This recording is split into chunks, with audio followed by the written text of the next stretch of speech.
What's up, people? It's Tuesday night, and you know what that time is. It is time for Out of the Ordinary, and my name is Mikey. Welcome to the show. So, today I'm going to be talking on more unsolved mysteries. So, first off, we're going to start with the escape from Alcatraz.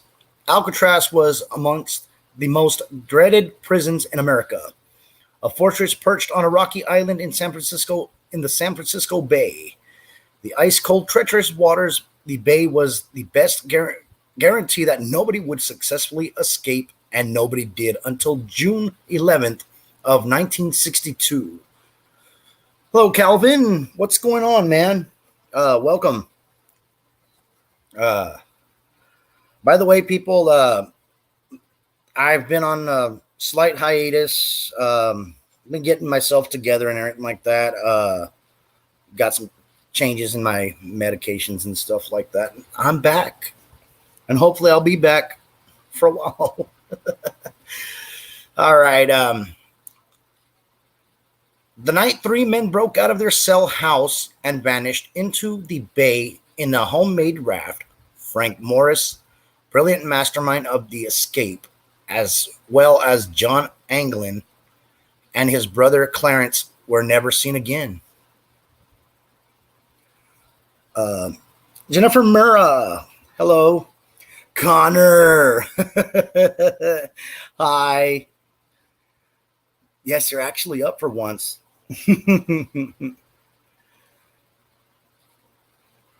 So, authorities later discovered pieces of the raft. It had broken up at sea. The three convicts appeared to have swum for it. Did they make it? The debate still continues, so who knows?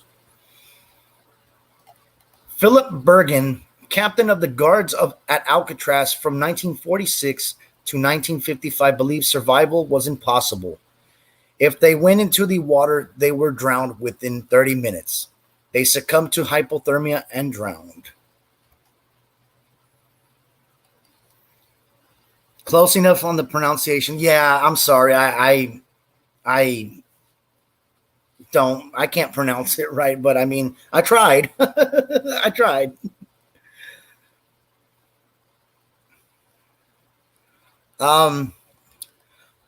So Patrick Mahoney, who ran the launch that traveled between Alcatraz and the mainland, had some doubts. He said, "I felt they didn't make it, but I thought that we'd find a body. We didn't find a body." Then, in many years that have passed since that June night in 1962, no one has reported seeing Frank Morris, John Anglin, or Clarence Anglin. They may have beaten the odds and survived their escape from Alcatraz. So, a little word on this is that these guys have never been found at all. No bodies, no bones, nothing.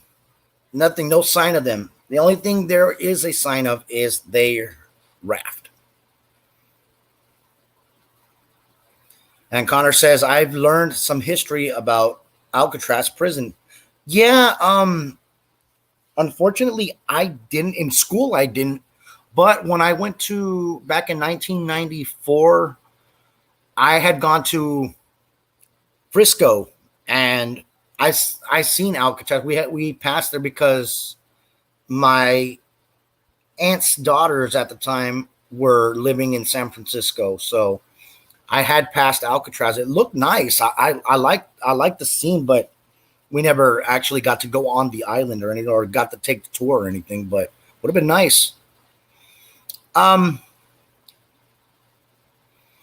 Bet the sharks gonna.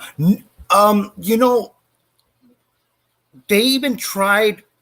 They said that the sharks got him, but I don't think they did, because there was no evidence of anything. I mean, you could have found clothes, shoes, whatever it was. They see there we go. Chris the Rossman says they have scuba teams that searched the waters for in that bay. Yeah, so they would have found at least a shoe, a pair of pants. They would have found something. And they didn't.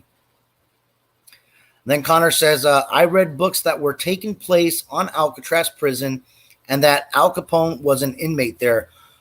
Um, yeah, I think he was right, but he was transferred. Yeah, yeah. And well, yeah, pretty much like this is a pretty interesting subject. So, um, Don Deneve, a professor at Merritt College in Oakland, co-wrote a manuscript about the escape with Clarence Carnes and an Alcatraz inmate. Carnes arrives on the Rock when he was just 18 years old and spent close to 20 years there. He was a close confidant of the three convicts who escaped. Don Denevi put it this way: Carnes was the most important inmate on Alcatraz. He had gained the respect of virtually all the other inmates. Because he knew how to keep his mouth shut, he was in a sense the godfather of Alcatraz. Then Connor says, my dad's seen the prison from a distance when he went on vacation. Yeah, that's the way I saw it too. But I know there's tours too over there. They have tours now. I think you can tour the prison and stuff. So Carnes told Denevi that the plot to escape began with inmate named Alan West, who was assigned to paint the top of the tire and ceiling of the cell block. A dummy tucked into the blankets of a jail bed, a dummy was used to fool the guards. While working there, West discovered that with some hard work, he could probably get to the prison roof through the ceiling ventilation shaft. So Connor says they say there's souls trapped in that prison and they can't escape. That is true. I've seen those ghost shows and stuff like that. And yeah, it is. They have said that. While working there, West discovered that with some hard work, he could probably get to the prison roof through the ceiling ventilation shaft. The ventilation duct was constructed with crossbars inside. It was impossible to cut the bars or squeeze past them. But West saw that if he cut the entire duct from the surroundings support and shoved the whole thing out, he could easily get to the roof. West enlisted the help of John and Clarence Algen, both convicted bank robbers who had a history of escape from the other institutions. According to Denevi, the Algen brothers, Anglin brothers, sorry, tongue twister. The Anglin brothers had some other useful skills. So, Maud says, as far as I know, they have done their best to do so, but the area is very torrential and the waters have too much of an undertow. Yeah. Yeah, I've seen the waters of San Francisco Bay. It's nasty. So the Algans were expert raftsmen because they have grown up in the Florida swamps. They knew how to construct rafts. They knew how to negotiate currents, and they were expert swimmers as well. Me too, Connor. I would love to tour that prison one day. The central figure in the plot was an inmate named Frank Morris. The former captain of the guards at Alcatraz, Philip Bergen, described him with some respect. He was the thinker. Anything connected with this escape that had any real brains behind it can be credited to Morris. Carnes had told Morris about a utility corridor that ran the length and the height of the cell block.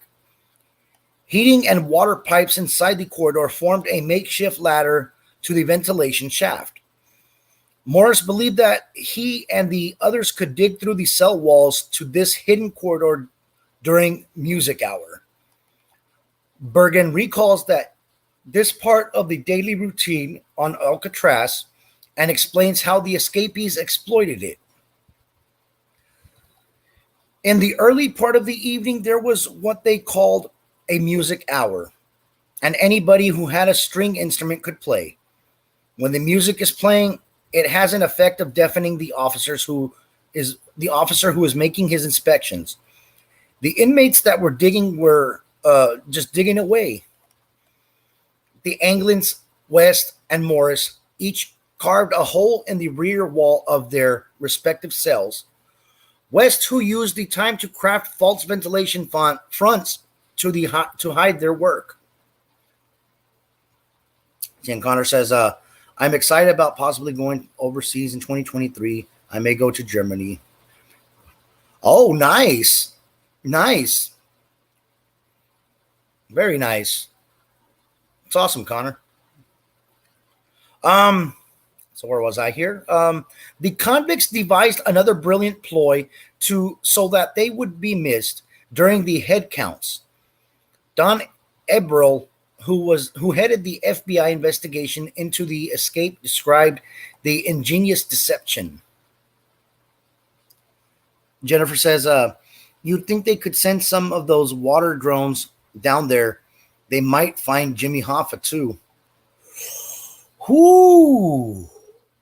You just gave me a nice idea, Jennifer. Thank you. I'm going to talk about that one day. Disappearance of Jimmy Hoffa. Yeah, that sounds like a good subject. Thank you.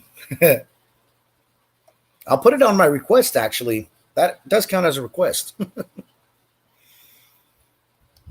So this is what was described. They decided that they would have to make dummy heads to be in their bunks in case of one of them was not in there when the guard would go by. This was at a time when the lights were turned low and it would be difficult to recognize other than faces in the bed. Inmate Leon Whitey Thompson was one of the many prisoners who helped the escapees. It was said Morris asked me about how to mix flesh tone, because you see, I am an artist. I did a lot of oil paintings on Alcatraz. I begin to wonder why is he so interested in the flesh tone, and then I begin to put it all together because they needed flesh tone for the colors of the dummy heads. The dummies were made from soap, concrete powder, and stolen paint. One of the Anglins worked in the barber shop and swiped some of the hair to paste on the dummies' heads for an extra touch of realism.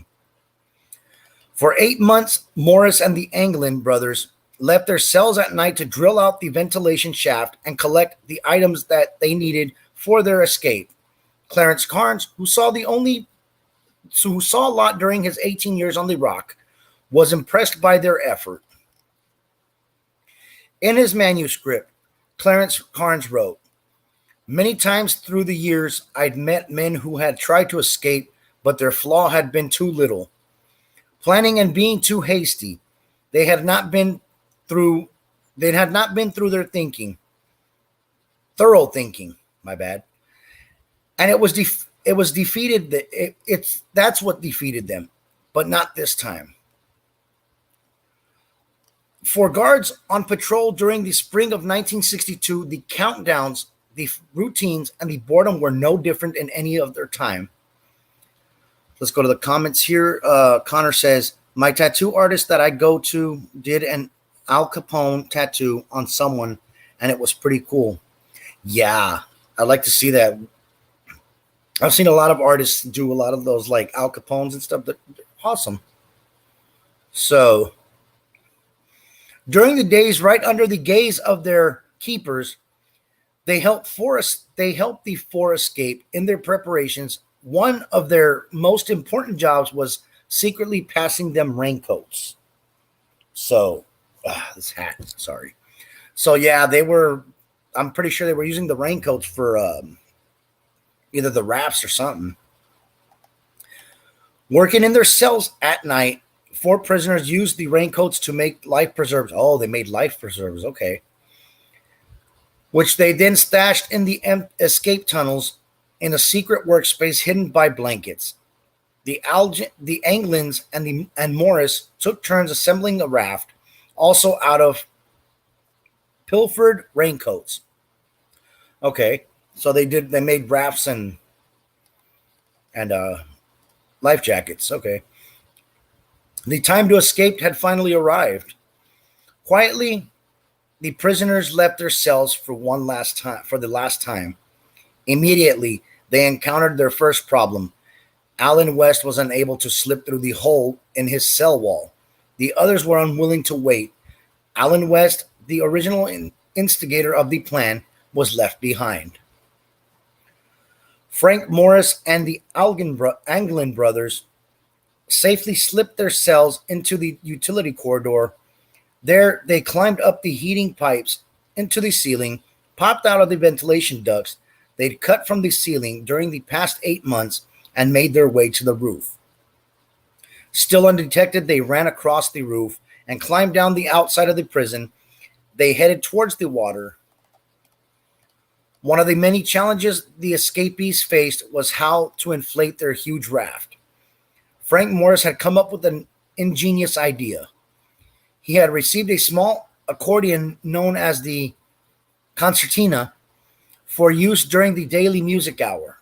Don Ebril, the FBI investigator, described how the instrument was used during the escape.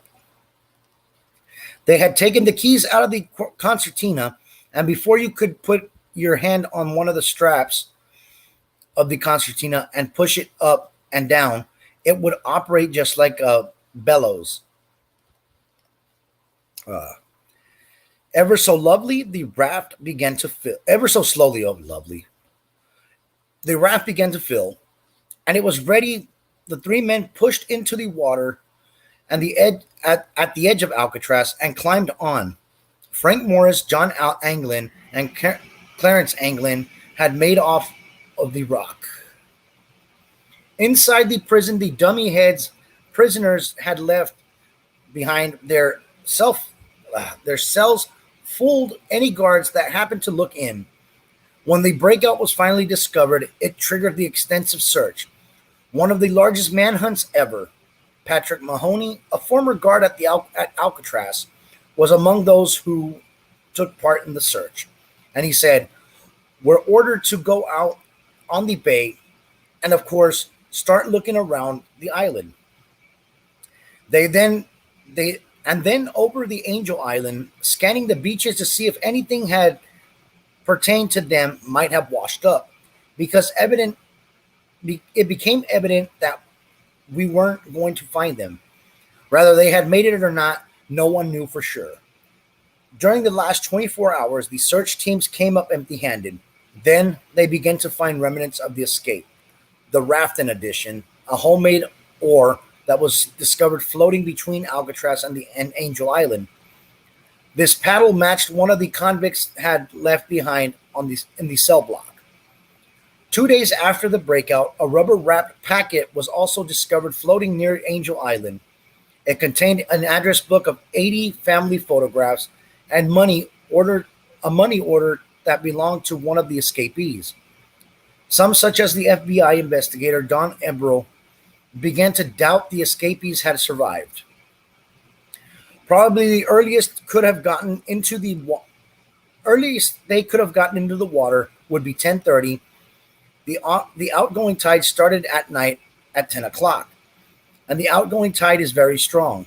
And I finally believe that they were taken by the currents into the Pacific Ocean. In addition, a Norwegian ship spotted a body floating 20 miles past the Golden Gate Bridge on the day of the escape. Though unable to retrieve it, their description of it matched that of Frank Morris.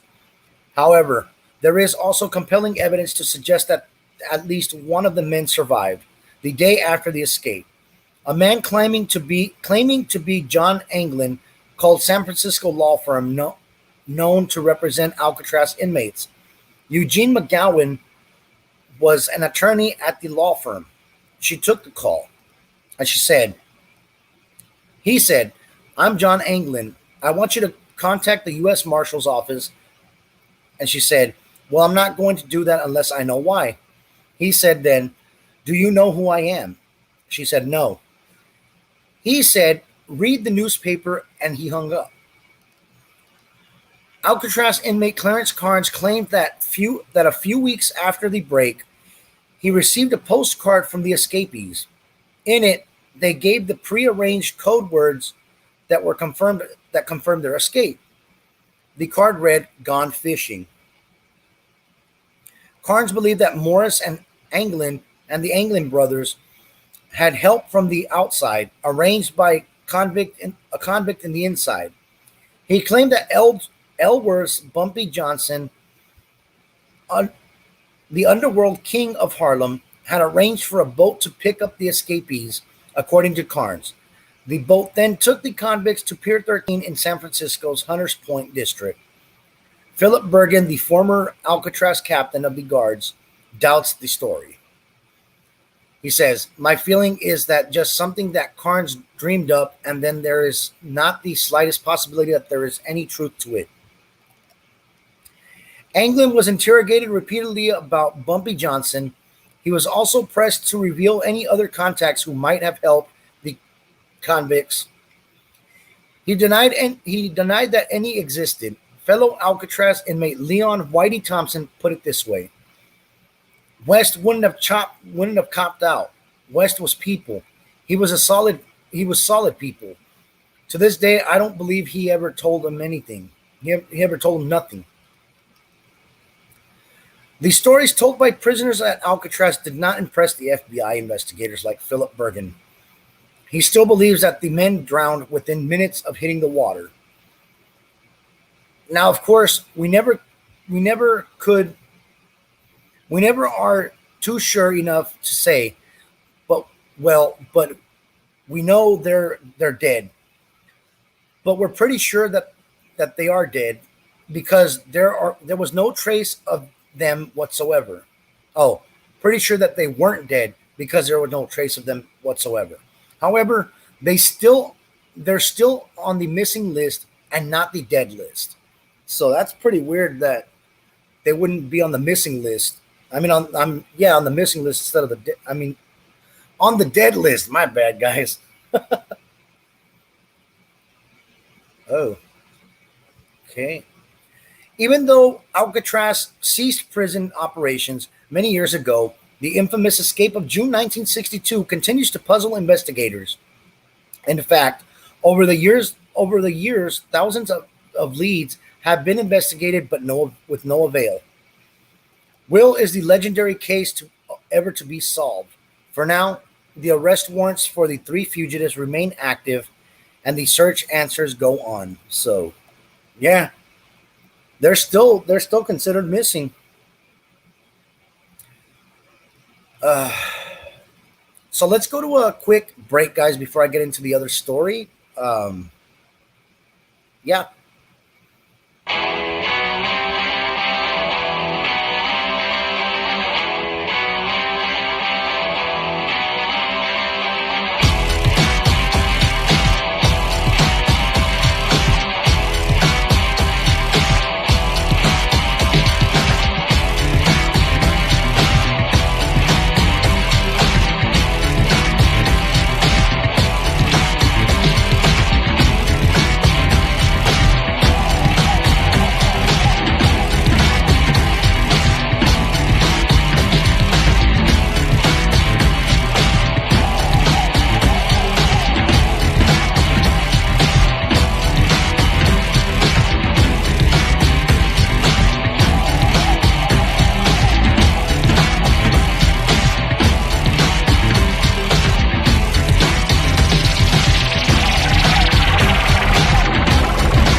All right, guys. Now back to the show. Now let's get into the next case. Matthew Chase. On June 8th, 1988, in Los Angeles, 22-year-old Matthew Chase returned from dinner with his roommate, Teresa Dahl. That night, Chase remembered that he needed to deposit his paycheck. Teresa lent Matt her car and asked if he could pick up some cat food on the way home. It should have taken Matt approximately 10 to 15 minutes to run the errand, and the bank was about 2 blocks from our home. And and that walked. Normally he walked, and that particular evening he had taken her car. So at the most, 15 minutes would have been sufficient. Second side profile sketch of a Caucasian man with a beard stubble, and salt and pepper hair. Second composite of a possible suspect. But the next morning, Matt still had not come home. Teresa and their other roommate, Steve, called the bank pretending to be Matt. They wanted to find out if he had used his bank card the night before. The bank said he had several times. Steve and Teresa called the police. Scott Burkhart of the Los Angeles Police Department was the lead investigator on the case. Says, a light came on indicating that this is not going to be a normal run-of-the-mill case. This is going to be something that requires some in-depth investigation and may not turn out to be a good case as well as we call them. When we reviewed the bank records, it indicated that he made a successful deposit of a paycheck, received cash back, and then returned to the same branch approximately 30 minutes later. He attempted to withdraw $280, which he knows over the amount of cash he can receive per day. The theory there would be that either he was being forced to attempt to withdraw these amounts or he was signaling to the bank to the computer for help. And it says, a hand clicking buttons on the ATM. Was Matt coerced to make the withdrawals? That same night, 2 more attempts were made to withdraw cash. The first was for $200. It was refused because insufficient funds. Then a minute later was $100. $100 was requested since Matt's paycheck had not yet been posted. This amount was also refused. Only 11 minutes later, the card was used at another branch in a different neighborhood. Again, withdrawals were unsuccessful.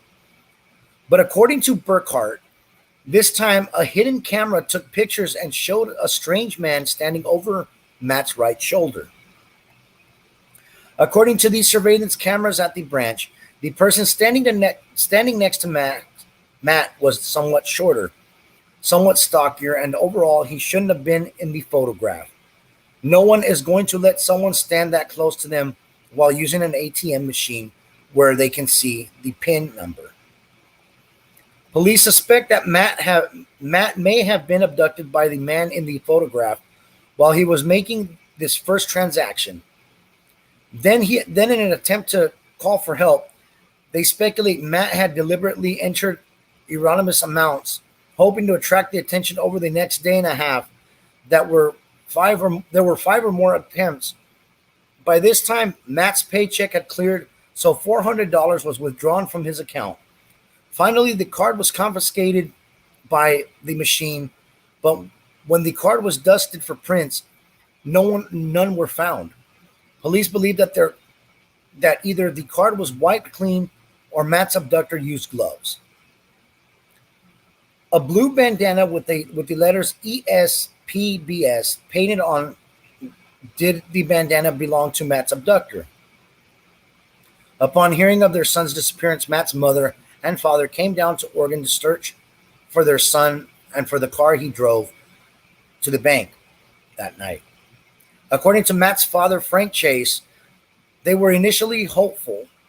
And he says, at first, I think they were going to stumble onto the car somewhere in near proximity of where they live. I believe after three nights of doing this, we became very frustrated.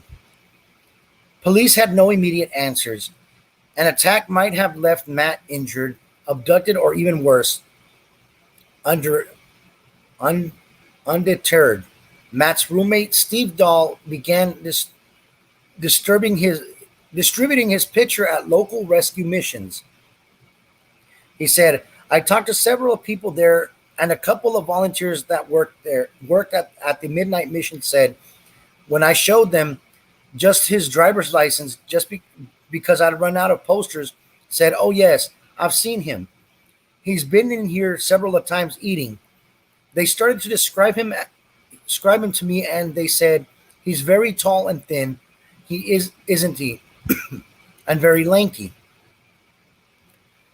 And then they said, "Yes, exactly." And for them to get that from one of those tiny pictures from the driver's license, it's really miraculous. And we thought, well, wow, they really have seen him. We thought they were just so close to finding him that at that point. On June 27th, most of the almost 3 weeks after Matt's disappearance, the car he had been driving was finally found. According to Scott Burkhart, the abandoned car was in close proximity to where he had vanished. When they found the car, they ran the license plate, and it indicated that it, it is associated with the missing person, and wanted the vehicle held for latent fingerprints. They dusted for prints, looked at looked at it for other evidence of a crime, and the car was completely void of fingerprints.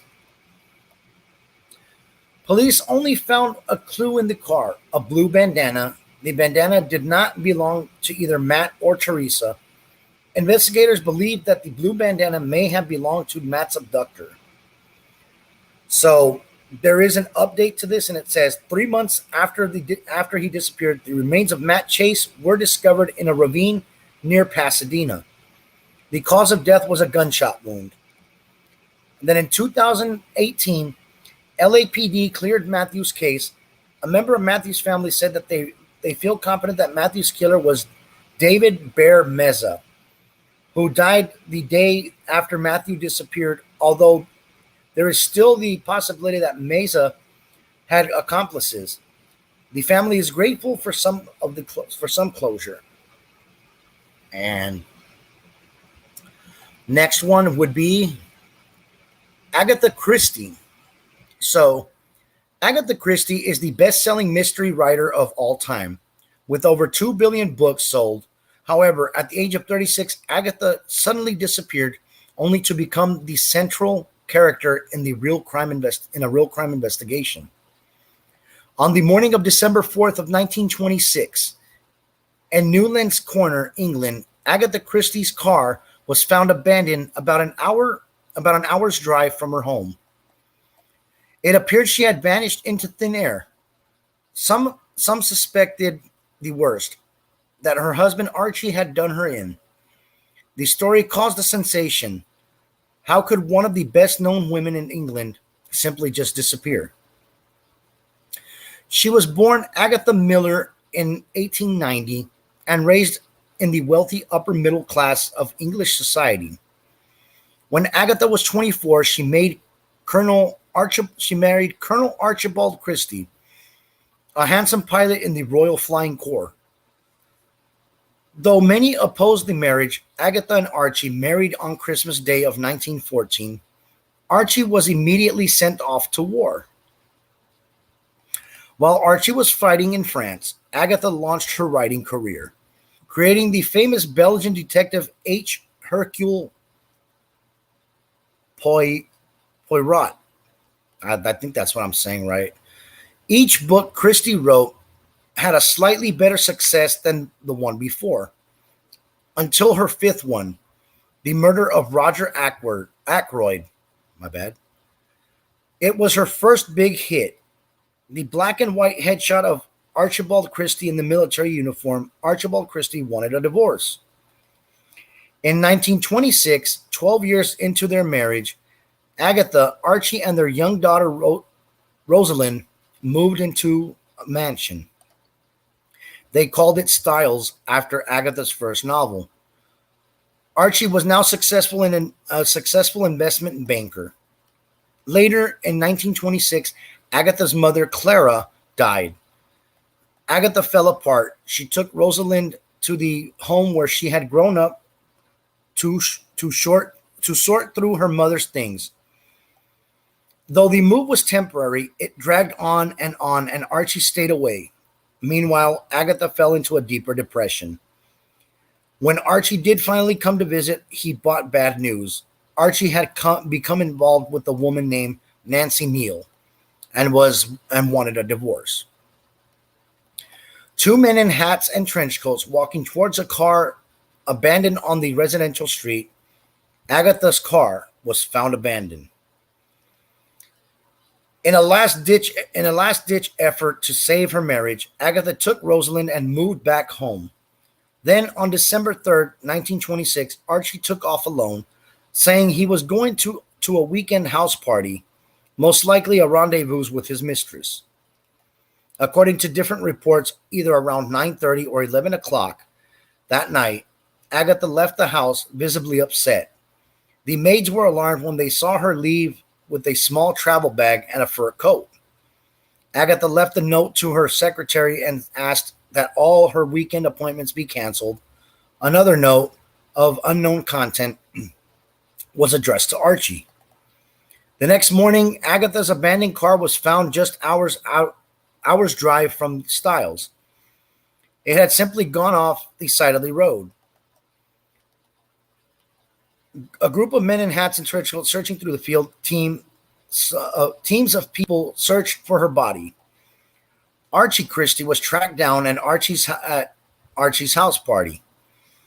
He had unfortunate timing to meet with authorities just as they were beginning to suspect foul play. The search for Agatha had begun. Near a nearby pool called Silent Pool which Agatha had used in one of her previous stories, was dragged at least twice.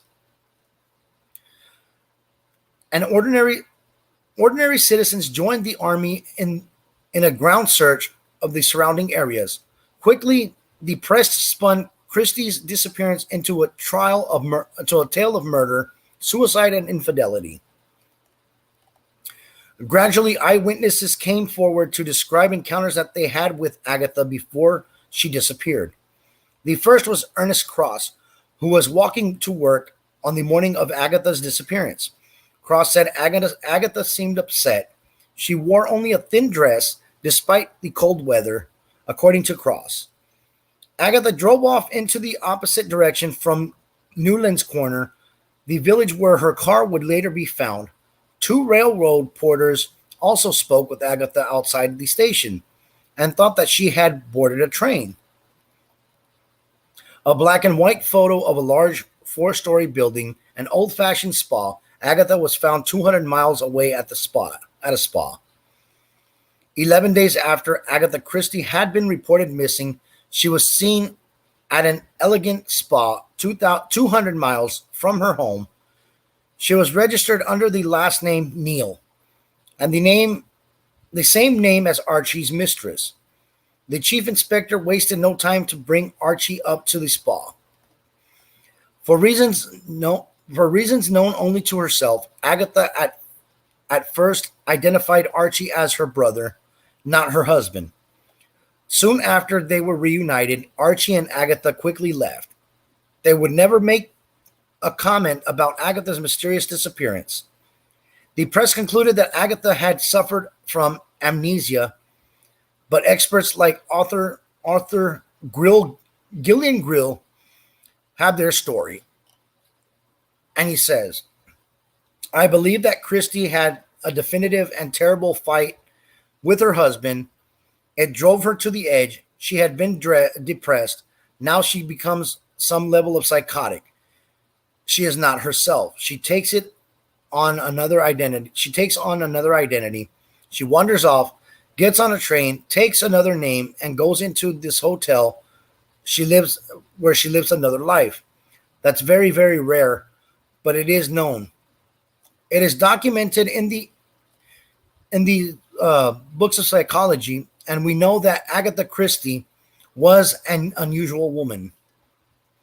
So others, like author Gwen Robbins, think that it was a publicity stunt. She says, I think she plotted and planned it from the start. She would use the media to push the only thing she knew, which was a revenge mystery. The possibility of murder. She checked into this hotel under the name Neal, her husband's girlfriend's name. I think it's just madly funny. I think she took endless delight in the fact that the police shadowed Archie. He could go anywhere because he couldn't go anywhere because they suspected of him murdering her. And she says, I think she took marvelous delight in reading this in the papers. Again, I think in a sort of revenge and twisted up sort of way, she was thinking it was very funny.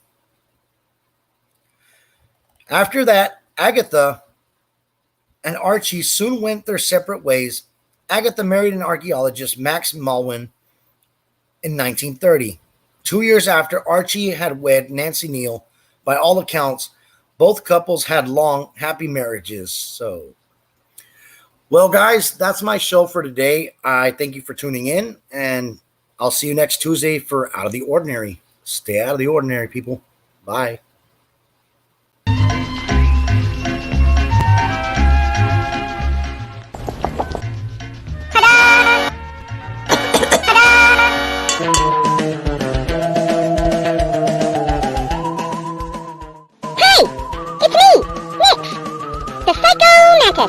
Coming to you live from Psychomantium 13.